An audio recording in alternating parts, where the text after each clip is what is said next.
whispering. And he says, will you allow the Lord to be your best?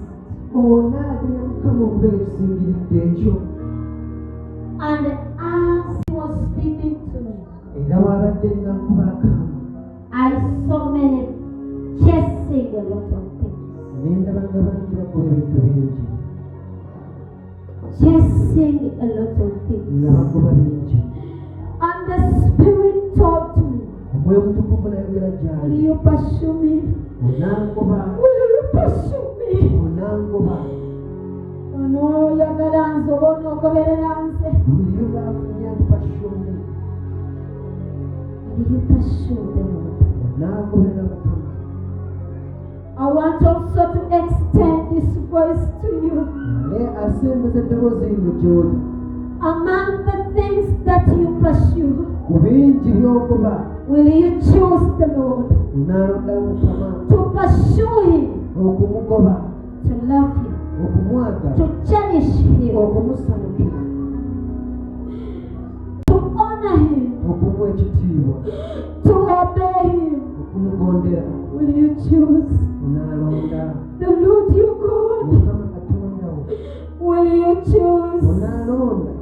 It's an invitation. It's a question.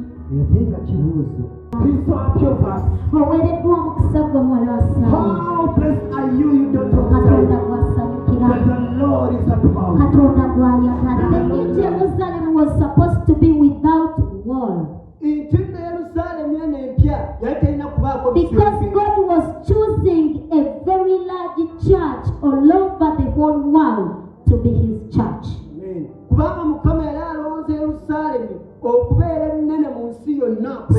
So that is why He said that Jerusalem will be constructed, but this time there will be no wall around it.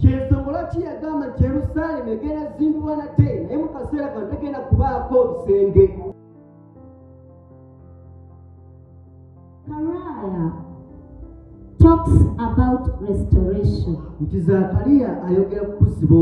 You know that Jerusalem was taken to captivity many times. And by this particular time, it was in the hands of Babylon. And the king that was leading that had already said and announced and made a decree that Jerusalem will not be built again.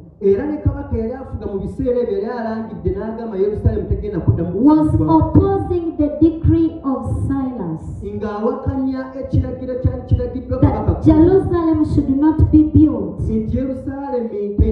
But God spoke through the mouth of Zechariah. Zechariah by that time was a governor. And Joshua was the high priest by that time. But God spoke how his Jerusalem, his city will be built. And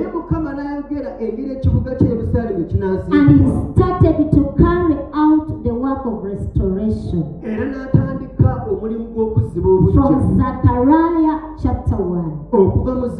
He spoke things that will make the Israelites to understand what God is going to do. That's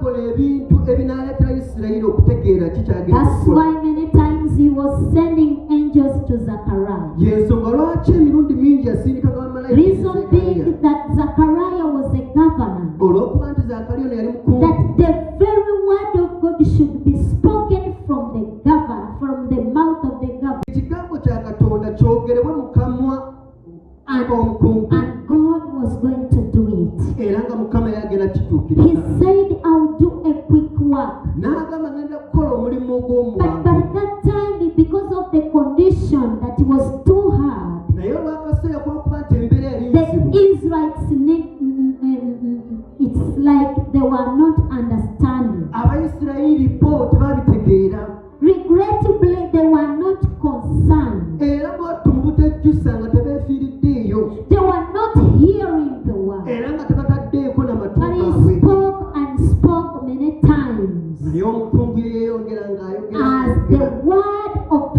prophecy came through the mouth of Zechariah. When the children of Israel were taken to captivity, they lost the relationship with the Lord. And they lost fellowshipping, coming together. And they lost the fellowship with the Lord.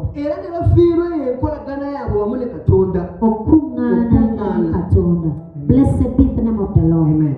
And in that we see that their peace was supposed to come back fully.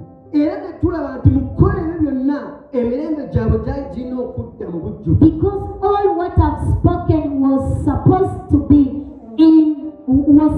be done in order to keep the covenant of God's people.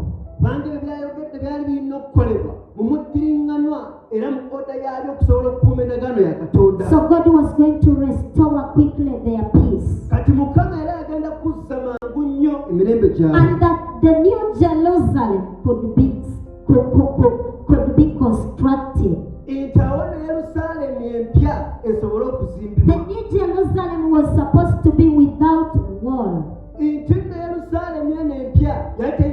Because God was choosing a very large church all over the whole world to be his church.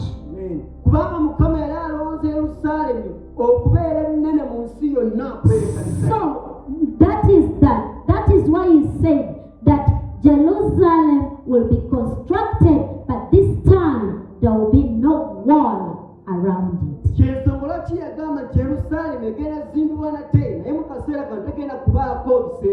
Blessed be the name of the Lord. It is spoken here that Jerusalem will be built, but without wall. That is number 5. For I, says the Lord, will be unto her a wall of fire. Let me read it. 4 and 5.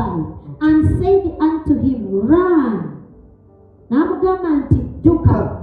Speak to this young man, saying that Jerusalem shall be inhabited as towns without walls for the multitudes of people, and cattle therein.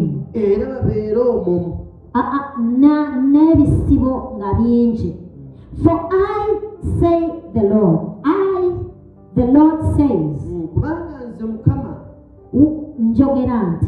will be unto her a wall of fire round about,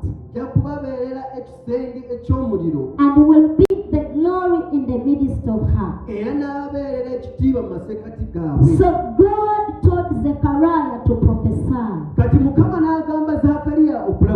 This word was for Israel and it was for us. God was declaring the large church that will come out from the new Jerusalem, because Christ was about to be born.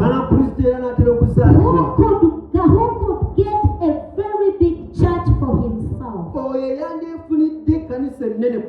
And Jesus was about to be born to be the wall of fire around the whole church, the universal church all over the whole world.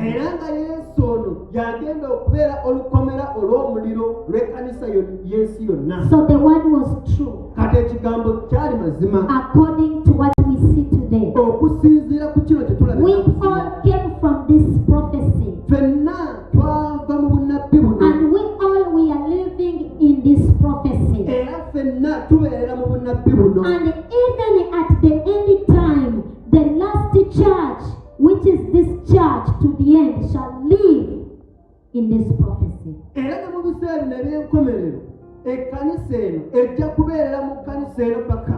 So that's why I said that it was going to be a new Jerusalem,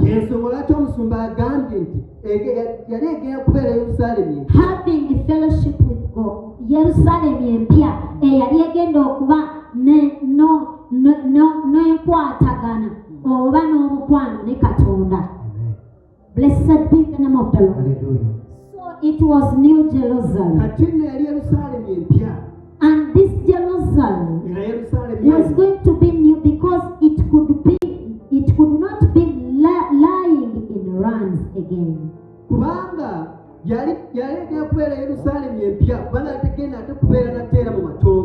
Because God was going to bring many into Jerusalem. As you see today, it could never live lying in ruins.